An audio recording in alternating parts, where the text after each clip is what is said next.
না। প্রেসিডেন্টের সঙ্গে উনি 22 জন গেল আপনার- কেন আপা? প্রেসিডেন্টের সঙ্গে ওনার- 22 জন ওনার- গেছে। ওনার সঙ্গে- প্রেসিডেন্টের উনি ইংল্যান্ডে যাইতে লগে একদম- 22 জনরে পাঠাইছেন, 22 জনরে দিছেন প্রেসিডেন্টের সাথে যাইতে। কোথায় প্রেসিডেন্টের কোথায়? সাথে 22 জনরে যাইতে দিছেন ইংল্যান্ডে। কে? এই তো আপনার সরকার অনুমোদন ছাড়া তো প্রেসিডেন্ট যাইতে পারবে না বিদেশে। শোনেন, এখন প্রেসিডেন্ট তো আমাদের না, আপনাদের তো প্রেসিডেন্ট এই মুহূর্তে 100% আপনাদের। বাট প্রেসিডেন্ট তো আপনার দল থেকে নির্ধারিত।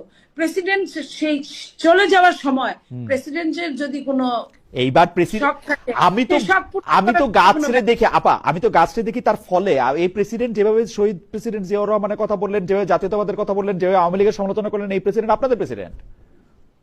এখন সংসদীয় গণতন্ত্রে যদি প্রেসিডেন্টকে আপনাদের প্রেসিডেন্ট না বলেন, অনেক রকম জটিলতা আপা। আপনি কিছুদিন পরে সংসদে যাচ্ছেন। আমি আমাদের প্রেসিডেন্ট যতই বলি না কেন, আমাদেরও সে তো প্রেসিডেন্ট। আরেকটা দল থেকে নিয়োগকৃত প্রেসিডেন্ট, আমাদের প্রেসিডেন্ট, বাট সে কিন্তু আরেকটা তার তো দল থেকে পরিবর্তন হয়ে নিয়োগ- গেছে আপা, তার তো পরিবর্তন এবং সে হয়েছে। বেশি দিন থাকবে না। সে যদি তার অন্তিম মুহূর্তে যদি কিছু চায়